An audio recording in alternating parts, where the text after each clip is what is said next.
Over the course of the past week, I and many others played dozens of demos looking for our new favourite games. As with every Next Fest, there are going to be some fantastically polished gems and also some dirty, unrefined minerals. There's always going to be the fringe slop that people make as a meme that for some reason always seems to go viral, but that's not to say that every demo that wasn't good this time round doesn't have the potential to become something great. Of course, it goes without saying, but I will say it anyway, that this list is entirely subjective and you'll be able to see a theme or pattern of what sort of games I like to play. Whilst these games may not appear on your list, that doesn't necessarily mean that my list is bad. Your list is bad. Mine is the correct one and yours is wrong.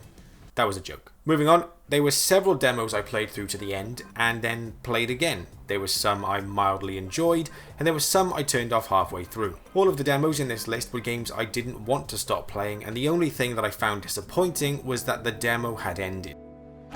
Welcome to Supercut. My name is Mr. Supercut, and in a very particular order, which I'll let you figure out, this is my top 10 demos from Steam's Next Fest. Door 4 Ultimatum is an interesting one. This wouldn't necessarily be a game that I'd go for, especially when loading in it looks like this. There's always something rather jarring about reading what appears to be an ancient pillar with a modern font scrawled across it. However, after reading the scrolls and finding that all I needed to do was choose one of the 4 doors to pass through, I decided to give it a chance, and I'm glad that I did. You can clearly see games like The Witness have inspired this game, where clues in the environment help you solve the puzzles, but this game offers a unique spin in that instead of there being one solution that cannot be solved until you've actually worked it out, the answer is one of 4, allowing you to work things out via the process of elimination as well. After a number of interesting puzzles, you're able to leave the simulation and step into the real world and begin solving even more puzzles. However, by heading through the doors, you find buttons which open up locked doors, which allows you to access hidden areas and pick up items to help you on your journey. I had a great time playing Door 4 Ultimatum, and I'm excited to see how far the developers take this concept in the full release. The game is scheduled for release in Q4 2024.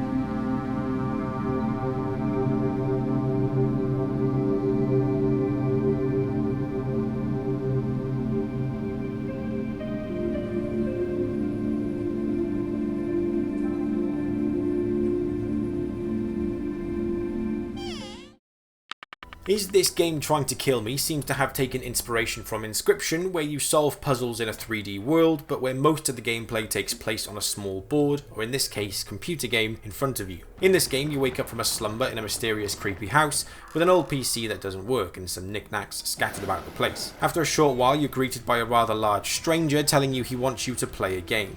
If you win the game, good for you. If you lose the game, you die. Once he leaves you alone, you find the PC is now up and running and you have the opportunity to play a game called Castle Serpentstein. The goal is to reach the treasure buried deep in the castle, and you progress forward by moving through the rooms. Now, where this game becomes interesting is that your movements and decisions in the 2D computer game affect the 3D world you live in, and vice versa. By pressing buttons in the 2D world, you can move the hands on a clock in the 3D world to their correct positions, allowing you to cross the spikes. By opening an empty chest in the 2D world, you unlock a chest in the 3D world, providing you with a wall tile, which, when put in the correct order, allows you to cross the water in the 2D world. In the demo alone, there are quite a large number of clever puzzles to solve, and the screenshots from the store page make me very excited for what the full game has to offer. This was a very polished, fun, unique experience, and I cannot wait for the full game. The game is scheduled for release 13th of November 2024.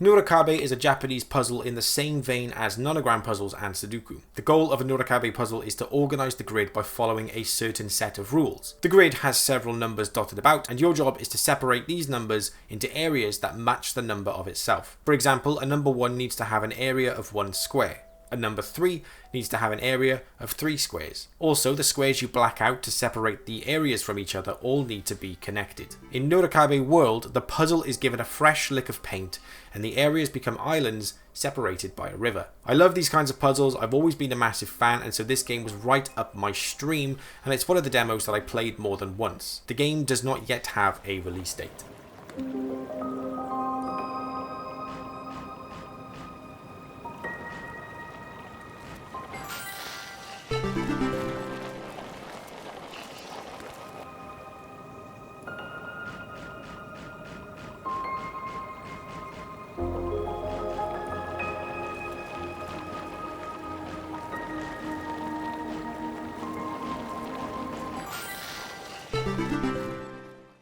I made a short video on the Precinct last week and it got a couple thousand views because a lot of people seem to have the same idea that I do, that this game holds a lot of potential. There are a few things that can be improved, a few pointed out in this comment from Daniel on my video. That being said, I had a lot of fun with the Precinct, and as long as the full release can carry on with the momentum built from the demo whilst making necessary improvements to the controls, the developers are onto a goldmine. If you want to check out my full video on this game, the link will be in the description. The game is scheduled for release Q4 2024. Doesn't look like they're going to give us a choice.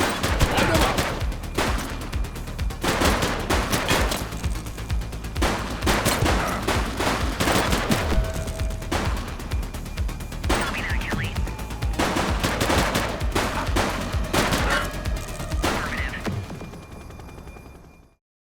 Sometimes I like to play a game whilst I listen to music or a podcast or YouTube videos or whatever it is, and with games that have a lot of dialogue or script or story, that's impossible to do without constantly pausing whatever else I'm doing. Games like Nurikabe World are absolutely perfect for this kind of vibe, and there was another that really stood out. Proverbs is a minesweeper type of game where the number on the grid tells you how many squares surrounding it should be turned orange, leaving the rest brown. For example, a number 9 would mean all 9 squares are orange, and a 0 would mean they're all brown.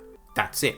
That's the premise. You're tasked with cleaning up this gigantic image by filling out different regions of the grid. The demo gives you access to a small portion of the bottom corner, and I absolutely loved it. There's no guesswork involved, and every single square is designed to be an intentional and thought through idea. It's very satisfying to play, and even more satisfying when you complete a region in full. I played it twice, and because even the demo was so massive, it didn't feel repetitive because I couldn't remember any patterns or anything like that. So even though I'd completed it once already, I couldn't remember any of it, so it felt like a brand new game on the second time through. It's a game where you can truly unwind and relax, and it's what I've been searching for a long time. I can't wait for this one to drop in full. The game is scheduled for release 7th of November 2024.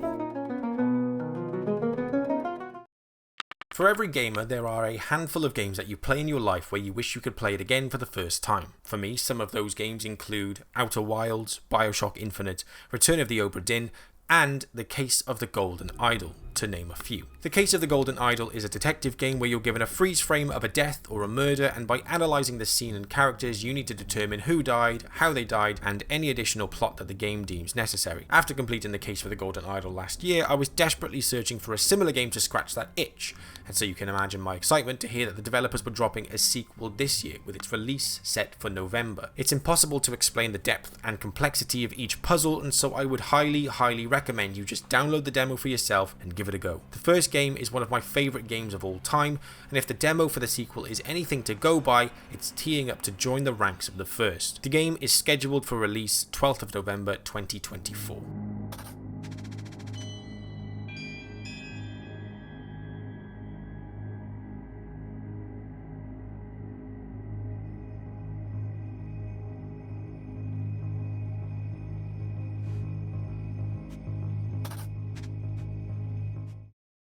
Now, when I downloaded this demo, I didn't realise it was a sequel or follow-up to a game that already existed. I only found that out after I'd finished it, which was great news because it meant that I could just go and play the first game in order to satisfy the craving that this demo had left. Regarding the story, I'll be honest, I wasn't too sure what was going on. All I knew was that I was a defenseless witch exploring a large underground facility. What made this game really stand out to me from the get-go was the way that the traps aided in your platforming. If you weren't willing to take the risk of death, you weren't able to progress. The platforming and controls were tight and felt good to play, which is essential obviously when the entire game revolves around jumping on platforms. And even just in the demo, several different game mechanics were introduced, keeping it fresh and alive throughout the entire run, like this green energy blast that would cause the bombs to swing or be pushed through the water, or the lights going out and having to rely on a small torch you pick up off the floor, or when you push this button and all ambient sound stops.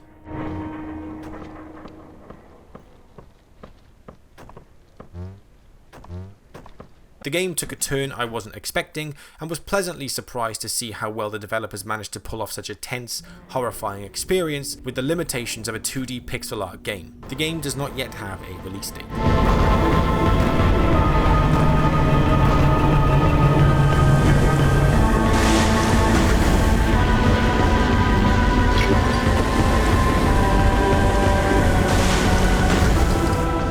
TetherGeist clearly borrows inspiration from Celeste, from its pixel-based art style to its genre, but the game revolves around a rather unique mechanic which allows you to project yourself a short distance away. This allows you to pass through obstacles blocking your path, reach high ground that you can't jump to, and solve unique puzzles to reach collectibles. The demo quickly introduces you to several new mechanics as well, like this purple zone where you can't cast your projection but can cast it too, and then these moving platforms that only move when you're in the process of projecting. I had a good time with TetherGeist, but I will say it was difficult, especially near the end of the demo and trying to work out how to use those darn jellyfish. The game does not yet have a release date.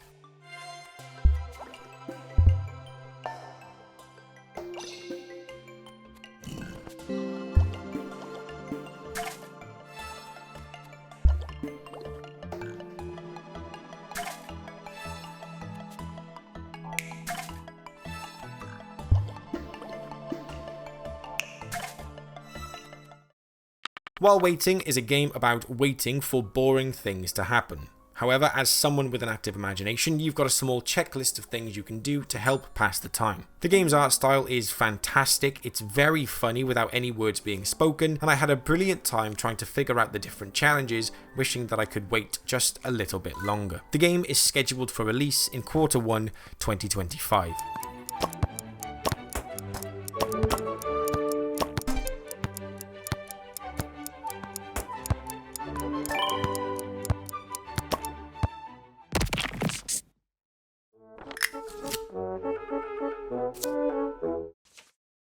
Wilmot Works It Out is not my typical game, but I thought I'd try the demo as I liked the art style. I was pleasantly surprised to find out how much I actually enjoyed sorting through packages and organising the puzzles. If you're familiar with any jigsaw puzzle, then you'll be familiar with this concept, but what makes it fun and unique is the way that you pick up and place the pieces in order to build the puzzle.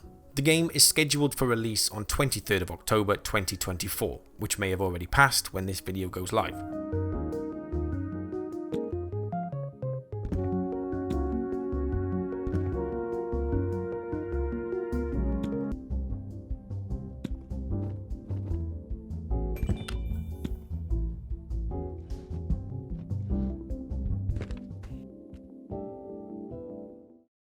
And there you have it, my top 10 games from Steam's Next Fest. I hope you enjoyed the video, and if you'd like to see more from me, then do be sure to like and subscribe, as we're still on our path to our first 1,000 subscribers. Thanks for watching, and I'll catch you in the next video.